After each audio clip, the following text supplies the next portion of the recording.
إن أريد إلا الإصلاح ما استطعت وما توفيقي إلا بالله عليه توكلت وإليه أنيب.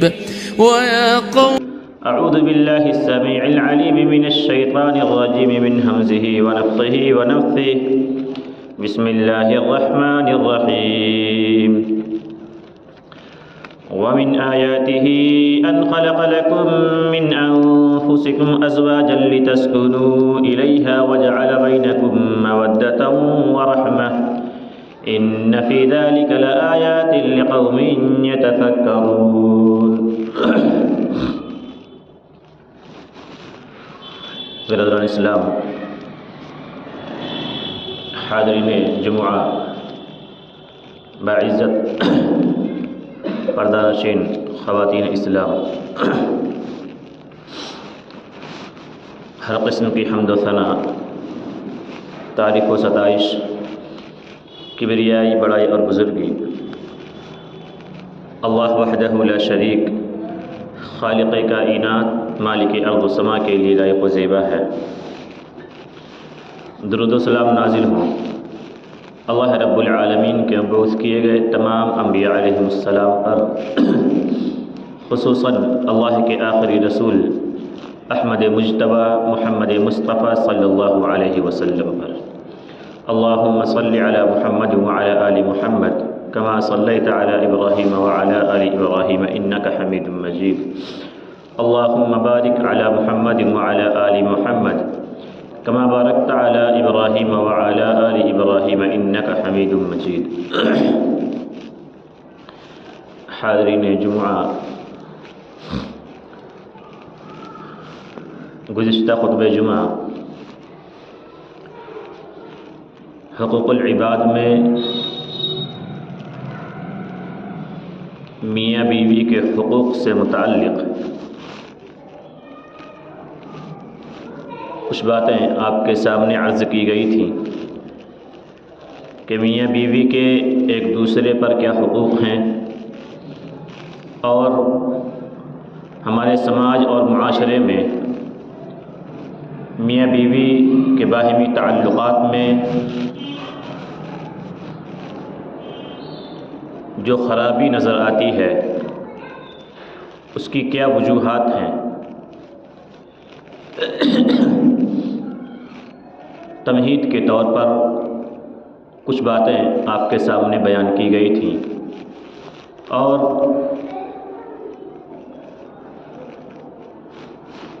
شوہر پر بیویوں کے کیا حقوق ہے، ان حقوق میں سے چند حقوق کی بابت آپ کے سامنے باتیں کی گئیں۔ اللہ تبارک و تعالی نے یہ جو رشتہ قائم کیا ہے، یہ بڑا انوکھا رشتہ ہے، بڑا عجیب رشتہ ہے۔ یہ رشتہ ایسا رشتہ ہے کہ اگر اس رشتے میں زور و زبردستی کی جائے تو یہ رشتہ قائم نہیں رہتا۔ یہ رشتہ ایسا انوکھا رشتہ ہے کہ اس میں کچھ باتیں ماننی پڑتی ہیں، کچھ منوانی پڑتی ہیں، اور بعض باتیں ایسی بھی آتی ہیں کہ وہ باتیں حق ہیں، جائز ہیں، لیکن اس کے باوجود ان باتوں کو اپنے رشتے کو استوار رکھنے کے لیے، رشتے میں مزید نکھار پیدا کرنے کے لیے کچھ باتوں کو چھوڑنا بھی پڑتا ہے۔ تو بہرحال یہ رشتہ زبردستی کا رشتہ نہیں ہے، یہ رشتہ بڑا خوبصورت رشتہ ہے، اور اس کی خوبصورتی کا تذکرہ اللہ تبارک و تعالی نے قرآن حکیم سورۃ الروم کی آیت نمبر 21 میں بیان فرمایا۔ یوں تو اگر اس رشتے کی خوبصورتی ہم دیکھیں اور اس رشتے کو اللہ رب العالمین نے کس طریقے سے پاک باز اور تقدس کے ساتھ میں، خوبصورتی کے ساتھ میں قرآن حکیم میں کیسے کیسے بیان کیا ہے، اگر ہم دیکھیں گے تو ہمیں اندازہ ہوگا کہ کسی اور رشتے کو اتنے نفیس اور عمدہ طریقے سے اللہ رب العالمین نے بیان نہیں فرمایا۔ وَمِنْ آيَاتِهِ أَنْ خَلَقَ لَكُم مِّنْ أَنفُسِكُمْ أَزْوَاجًا لِتَسْكُنُوا إِلَيْهَا وَجَعَلَ بَيْنَكُم مَّوَدَّةً وَرَحْمَةً، کہ اور اللہ رب العالمین کی اس کی نشانیوں میں سے ایک نشانی یہ بھی ہے کہ اس نے تمہیں میں سے تمہارے لیے بیویاں پیدا کی۔ ان خلق لکم من انفسکم ازواجا، کہ اس نے تمہیں میں سے تمہارے لیے بیویاں پیدا کی، بیویاں بنائیں۔ لتسکونوا الیہا، یہ بیویاں اللہ رب العالمین نے کیوں بنائی؟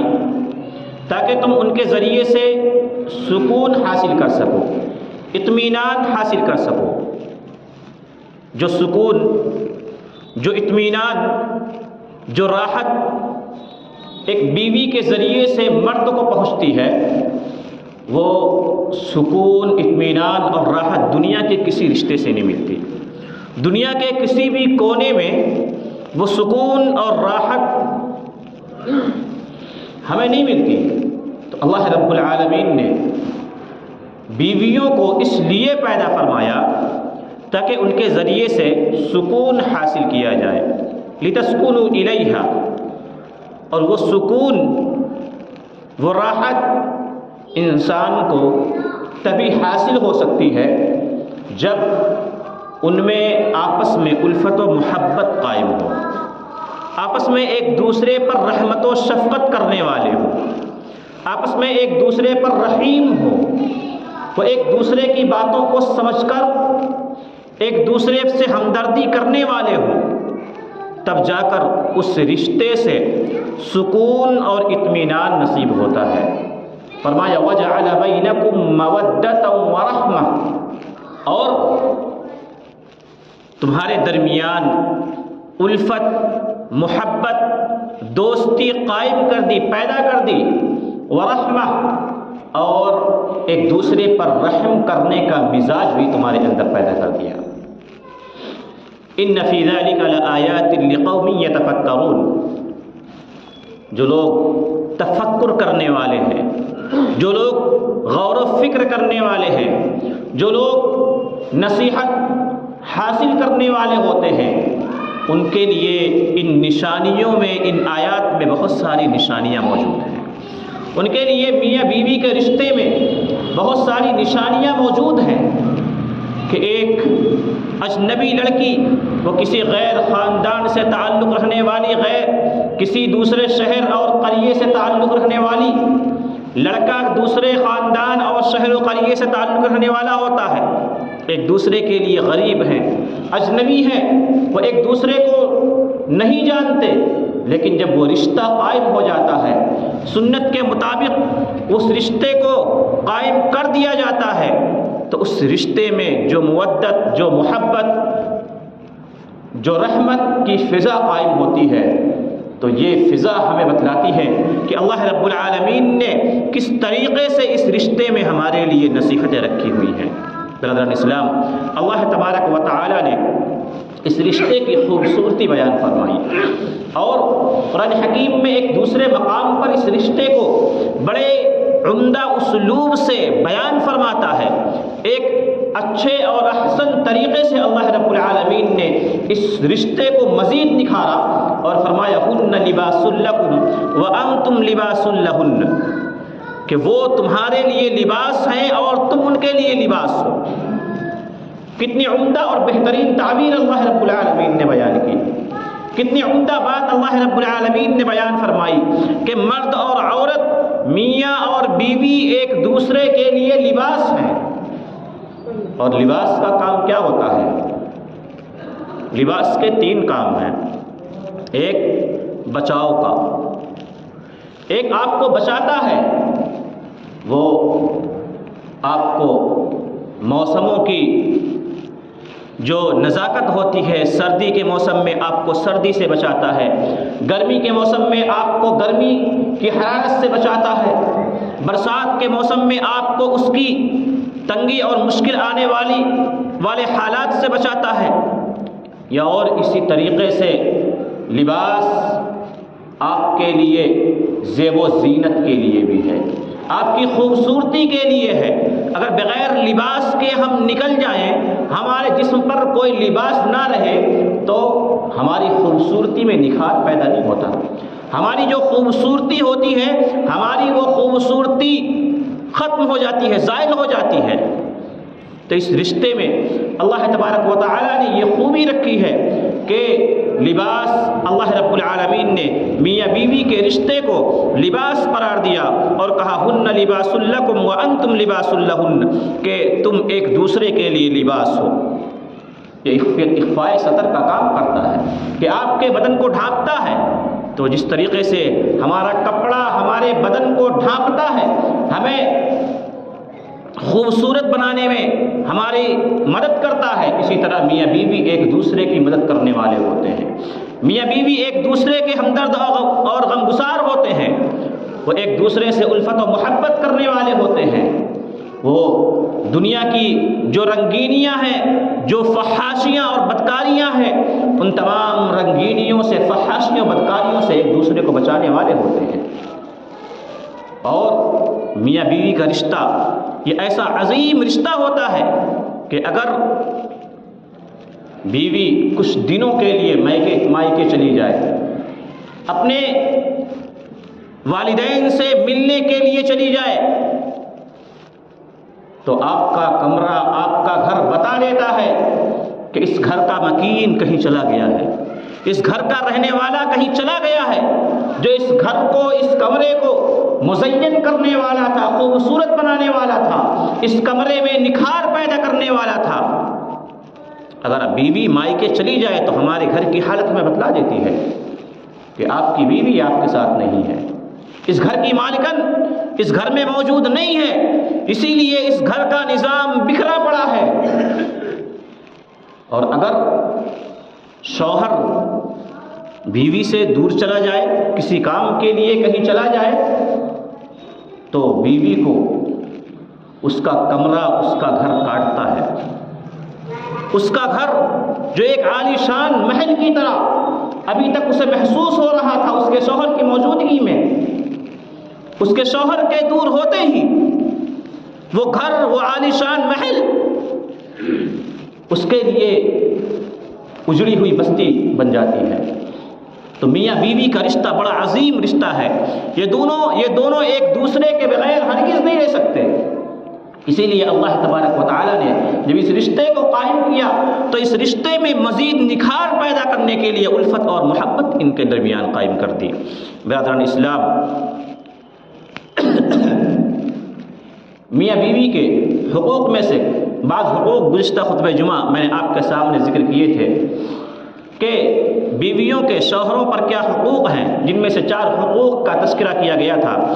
آئیے آگے مزید اس سلسلے کو آگے بڑھاتے ہیں کہ اور کیا کیا حقوق ہیں شوہروں پر بیویوں کے، اور کن کن باتوں کا شوہروں کو بیویوں سے متعلق خیال رکھنا ہے۔ شریعت مطہرہ ہمیں کیا کیا تعلیم دیتی ہے، ہمیں ان تعلیمات کا پاس و لحاظ رکھنا چاہیے اور اسی کے مطابق اپنی زندگی کو استوار رکھنے کی کوشش کرنی چاہیے۔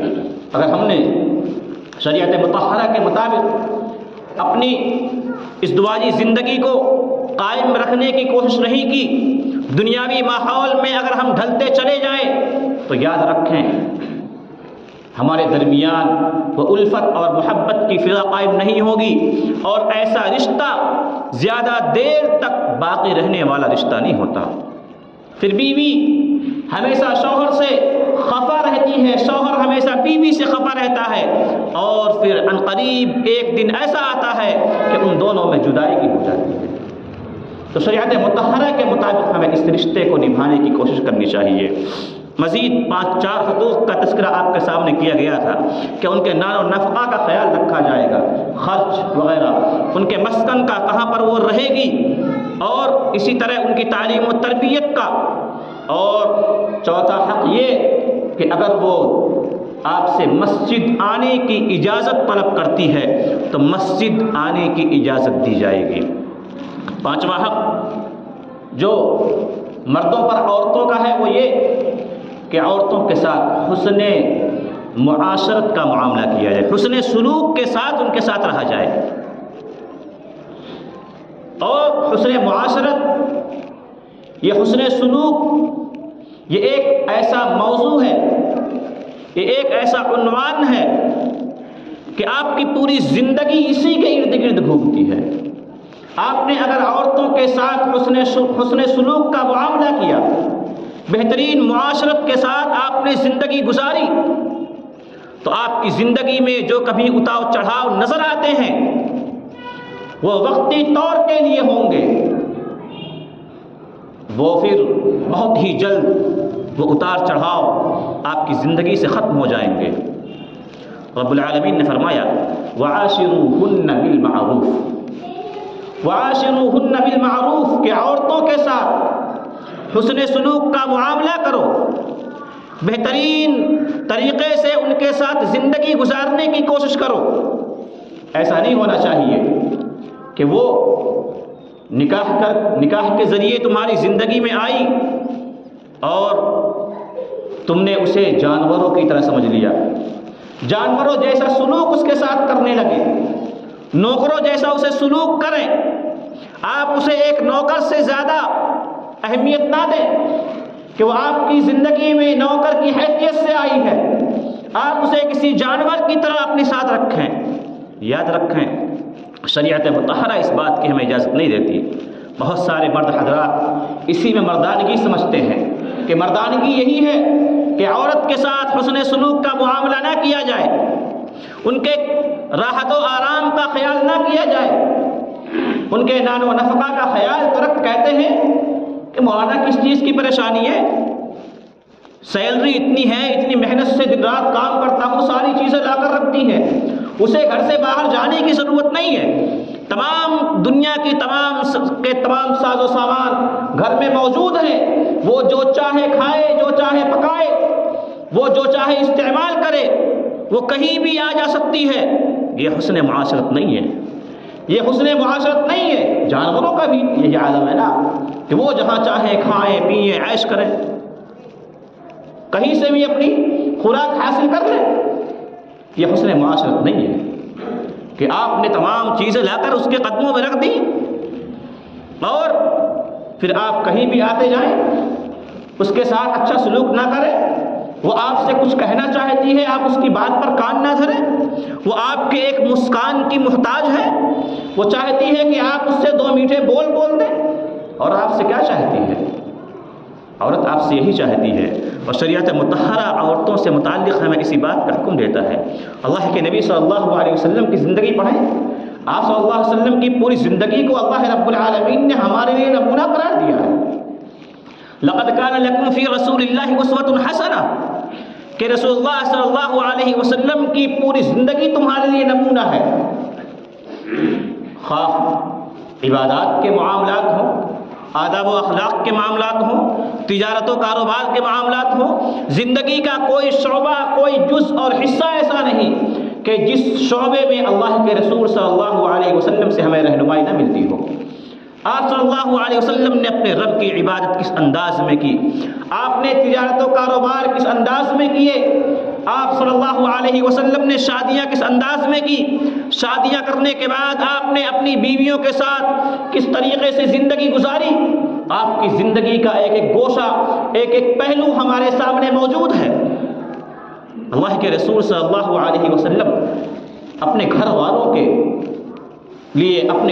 کے لیے بڑے رحیم تھے، بڑے شفیق تھے، ان کے ساتھ بہت ہی اچھے انداز میں پیش آنے والے تھے، ان کے ساتھ گھر کے کام کاج میں ہاتھ بٹانے والے تھے۔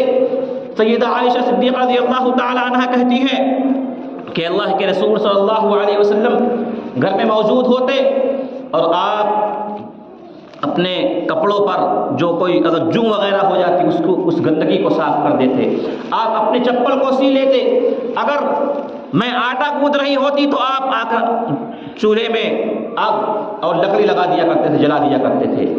اور جب نماز کا وقت ہو جاتا تو آپ مسجد کے لیے نماز کے لیے جاتے, اور صرف نماز کے لیے نہیں چلے جاتے بلکہ اپنے گھر والوں کو, اپنے اہل عیال کو حکم دے کر جاتے کہ نماز کا وقت ہو گیا, نماز ادا کی جائے. کبھی کبھی اللہ کے رسول صلی اللہ علیہ وسلم بڑے پیار سے یا عائش, کبھی آپ کہتے یا حمیرہ, سیدہ عائشہ صدیقہ رضی اللہ تعالی عنہا کو, یعنی جو نام, جو القاب آپ صلی اللہ علیہ وسلم کی بیویوں کو محبوب ہوتے کہ آپ مجھے ان ناموں سے پکاریں, آپ ان ناموں سے اپنی بیویوں کو پکارتے تھے. آپ ہمیشہ ہنسی خوشی کی زندگی گزارا کرتے تھے. آپ صلی اللہ علیہ وسلم کی بیویوں نے آپ صلی اللہ علیہ وسلم پر غصہ بھی ہوئی, ناراض بھی ہوئی, اپنی زندگی کا جو سالانہ ان کو خرچ ملتا تھا آپ کی طاقت سے زیادہ مانگنے کی مانگا بھی, لیکن آپ صلی اللہ علیہ وسلم کبھی ناراض نہیں ہوئے. آپ نے ہمیشہ حسن سلوک کا مظاہرہ کیا, ہمیشہ رسول اللہ صلی اللہ علیہ وسلم نے نرم رویہ اختیار کیا. کبھی کبھی آپ صلی اللہ علیہ وسلم اپنی بیویوں کے ساتھ, سیدہ عائشہ صدیقہ رضی اللہ تعالیٰ عنہ کے بارے میں آتا ہے کہ ایک سفر میں تھے, صحابہ کرام بھی موجود تھے. آپ نے کہا کہ اے صحابہ آپ تم آگے چلے جاؤ. صحابہ کرام رضوان اللہ علیہم اجمعین آگے چلے گئے. تو سیدہ عائشہ سے کہا کہ اے عائشہ آؤ ہم دوڑ کا مقابلہ کرتے ہیں, ہم دوڑ کا مقابلہ کرتے ہیں. ابھی نئی نوعمری تھی. جب دوڑ کا مقابلہ ہوا سیدہ عائشہ صدیقہ رضی اللہ تعالی عنہا اس میں بازی لے گئی, جیت گئیں. پھر کچھ عرصہ گزرا, دوبارہ وہی حالات پیش آئے. دوبارہ اللہ کے نبی نے کہا آؤ دوڑ کا مقابلہ کرتے ہیں. کہا اللہ کے نبی نہیں, وزن بڑھ گیا ہے, گوشت جسم پر زیادہ چڑھ گیا ہے, میں مقابلہ نہیں کر سکتی. کہا نہیں. دوبارہ اللہ کے نبی صلی اللہ علیہ وسلم نے دوڑ کا مقابلہ کیا اور آپ جیت گئے. کہا ہذہ بدل کا, کہ یہ پہلے دوڑ کا بدلہ ہے, جو تم پہلے جیت گئی تھی یہ اس کا بدلہ ہے. تو اس طریقے سے حسن معاشرت کے ساتھ رسول اللہ صلی اللہ علیہ وسلم نے زندگی گزاری ہے.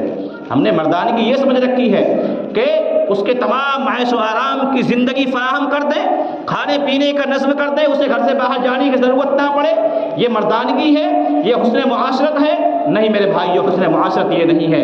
حسن معاشرت یہ ہے, اچھے اخلاق یہ ہے کہ اپنی بیویوں کے ساتھ جس طریقے سے ہم باہر دوستوں میں ہنسی خوشی کے ساتھ رہتے ہیں, ان سے مذاق کرتے ہیں, اسی طرح بیویوں کے ساتھ بھی ہمیں مذاق کرنے کی ضرورت ہے. بیویوں کے ساتھ ہنستے کھیلتے ہوئے زندگی گزارنے کی ضرورت ہے. یہ نہیں کہنا کہ اب ہماری عمر ہو گئی ہے 40 45 50 کے ہو گئے, یا ہماری عمر 80 سال کی ہو گئی ہے, اب یہ حالت نہیں, اب ہنسی مذاق کیا کریں گے. نہیں, ہر حالت میں اگر آپ کی زندگی میں کوئی عورت بیوی کی حیثیت سے ہے تو آپ کی ذمہ داری ہے, آپ کے اوپر اس کا حق ہے کہ آپ اس کے ساتھ ہنسی خوشی کے ساتھ زندگی گزاریں. اللہ کے نبی صلی اللہ علیہ وسلم سیدہ عائشہ صدیقہ رضی اللہ تعالی عنہا کو کھیل کے مظاہر بھی دکھایا کرتے تھے, اپنی بیویوں کو کھیل کے مظاہر بھی دکھاتے تھے.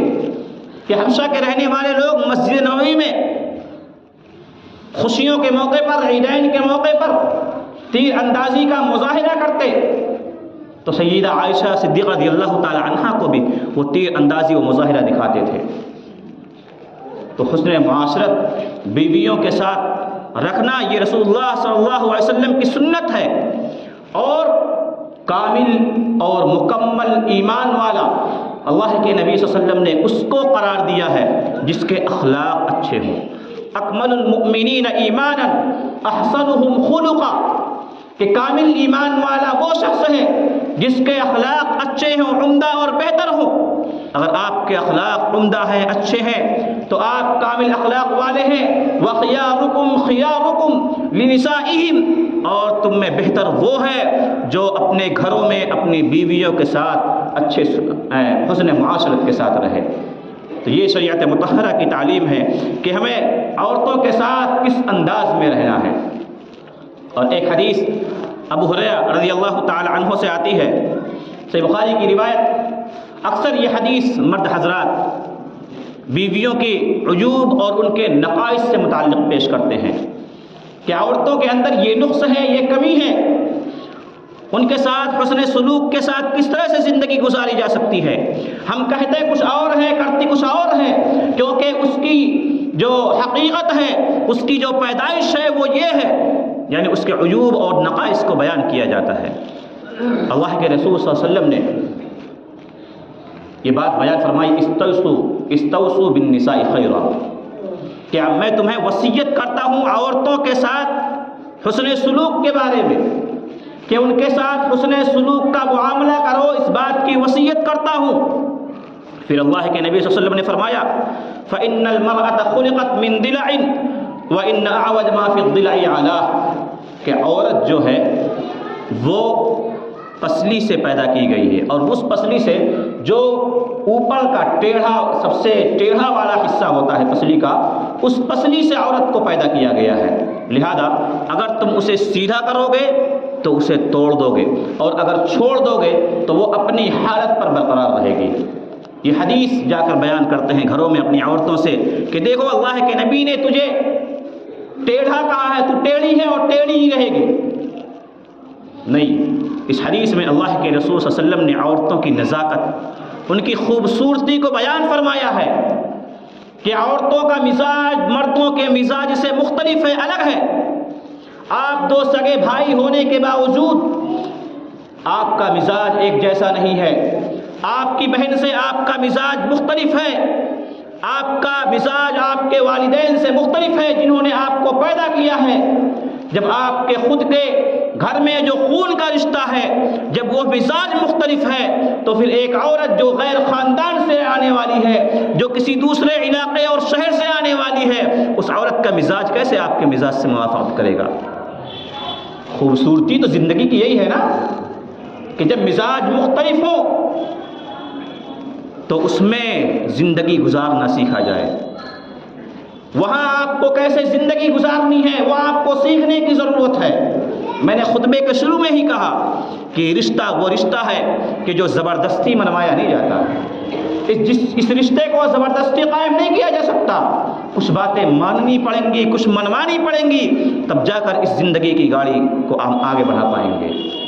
تو اس حدیث میں اللہ کے رسول صلی اللہ علیہ وسلم نے عورتوں کی خوبصورتی کو بیان فرمایا ہے کہ عورتوں کی خوبصورتی کیا ہے، اور اللہ کے رسول صلی اللہ علیہ وسلم نے عورتوں کو تو شیشہ قرار دیا کہ یہ صرف نازک ہیں، ان کے ساتھ زور زبردستی کا معاملہ نہیں ہونا چاہیے، ان کے ساتھ بھلائی اور نرمی ملائمت کے ساتھ اپنی زندگی گزاری جائے۔ اسی طریقے سے چھٹا حق جو مردوں پر عورتوں کا ہے وہ یہ کہ اگر آپ کے حق میں وہ غلطی کر جائیں تو آپ اسے درگزر کر دیں، معاف کر دیں۔ اگر وہ کوئی غلطی آپ کے حق میں کر جاتی ہے تو آپ اسے معاف کر دیں۔ اللہ رب العالمین نے اہل ایمان کی، اہل جنت کی جو ایک صفت بیان فرمائی وہ یہ وَالْكَاظِمِينَ الْغَيْظَ وَالْعَافِينَ عَنِ النَّاسِ، کہ جنتی، میرے جنتی بندے وہ ہیں جو غصے کو پی جاتے ہیں اور لوگوں کو معاف کر دیتے ہیں۔ جس طرح آپ اپنے حق میں، اپنے بارے میں یہ سوچتے ہیں کہ آپ سے غلطی ہو گئی تو سامنے والا آپ کو معاف کر دے، اسی طرح آپ کو یہ سوچنا چاہیے کہ اگر آپ کے حق میں کوئی غلطی کر جاتا ہے تو آپ بھی اسے معاف کریں۔ مجھ سے غلطی ہوئی تو غلطی ہو گئی بھائی، ہر انسان ایک جیسا نہیں ہوتا، غلطیاں ہوتی رہتی ہیں، انسان ابن آدم کی یہ صفت ہے کہ وہ غلطیاں کر جائے۔ مجھ سے غلطی ہو جائے تو پوری شریعت یاد آ جاتی ہے کہ میرے حق میں شریعت مطہرہ نے کیا تعلیم دی ہے کہ اگر کسی سے غلطی ہو جاتی ہے تو اس کو معاف کر دیا جائے، لیکن اگر میرے حق میں کوئی غلطی کر جائے تو پھر شریعت یاد نہیں آتی۔ اس کی ہمت کیسے ہوئی، اس کی ہمت کیسے ہوئی کہ اس نے مجھے برا بھلا کہا، میرے حق میں غلطی کی، میرا فلاں کام کر کے اس نے کیوں نہیں دیا؟ میں اس سے کہہ کے گیا تھا وہ کپڑے دھل کر دے، اس سے کہہ کر گیا تھا مہمان آنے والے ہیں اچھا اور عمدہ کھانا بنا لے، اس نے میرا کام نہیں کیا۔ مہمان آنے والے تھے، کھانے میں نمک زیادہ ہو گیا، مرچیں زیادہ ہو گئی، فلاں چیزیں میں نے اس کو تیار کرنے کو کہا، ابھی تک اس سے تیار نہیں ہوا۔ یہ طرح طرح کی باتیں ہم اپنی عورتوں اور بیویوں سے متعلق، لیکن مجھ سے غلطی ہو جائے تو نہیں، غلطی ہوگی معاف کر دو۔ جس طرح آپ کی سوچ ہے کہ آپ کو معاف کر دیا جائے، اسی طرح آپ اپنے بھائی کو، اپنی بیویوں کو بھی معاف کریں۔ رب العالمین نے فرمایا وعاشروہن بالمعروف فإن کرہتموہن فعسى ان تکرہوا شیئا ویجعل اللہ فیہ خیرا کثیرا، کہ ان کے ساتھ حسن سلوک کا معاملہ کرو۔ ہو سکتا ہے کوئی ایک بات اس کی تمہیں ناگوار گزرے، ناپسند لگے، کوئی کام کرتے ہوئے اس نے غلطی کر دی ہے، تو دوسرا جو کام کر رہی ہے وہ تمہارے حق میں بہتر کرتی ہے، تمہارے بچوں کے کپڑے دھل کر دیتی ہے، تمہارے گھر کی صفائی کر دیتی ہے، وہ تمہیں فری کی نوکرانی ملی ہوئی ہے، اور اگر اس سے کوئی غلطی ہو جاتی ہے تو تم اس کے حق میں اتنی بڑی سزا دیتے ہو، مار اور کٹائی پر اتر آتے ہو، اسے گالی گلوچ دیتے ہو، گالی گلوچ اس کے ساتھ کرتے ہو، پورے گھر والوں کے ساتھ، والدین کے سامنے، اس کے ماں بہنوں کے سامنے، سب کے سامنے اس کی بے عزتی کی جاتی ہے۔ اگر ہم اس طرح کا معاملہ عورتوں کے ساتھ کریں گے تو کیا ہماری زندگی استوار رہے گی؟ ہماری زندگی عمدہ اور اچھے طریقے سے گزر سکے گی؟ ہرگز نہیں۔ شریعت مطہرہ کہتی ہے والکاظمین الغیظ والعافین عن الناس، کہ اگر کوئی غلطی کر جاتا ہے، آپ کو غصہ آ جاتا ہے، تو آپ اس غصے کو پی جائیں، یہ اہل جنت کی نشانیوں میں سے ہے۔ برادران اسلام، یہ چند حقوق آپ کے سامنے میں نے ذکر کیے، وقت کافی ہو گیا، انشاءاللہ یہ سلسلہ آگے جاری رہے گا۔ اللہ رب العالمین سے دعا ہے کہ اللہ تبارک و تعالی ہم تمام مسلمانوں کو آپس میں میاں بیوی کے جو حقوق ہیں ان حقوق کی ادائیگی کی توفیق نصیب فرما۔ الہ العالمین ہمارے درمیان تو الفت و محبت قائم فرما۔ الہ العالمین جو مسلمان پریشان حال ہیں ان کی پریشانیوں کو دور فرما۔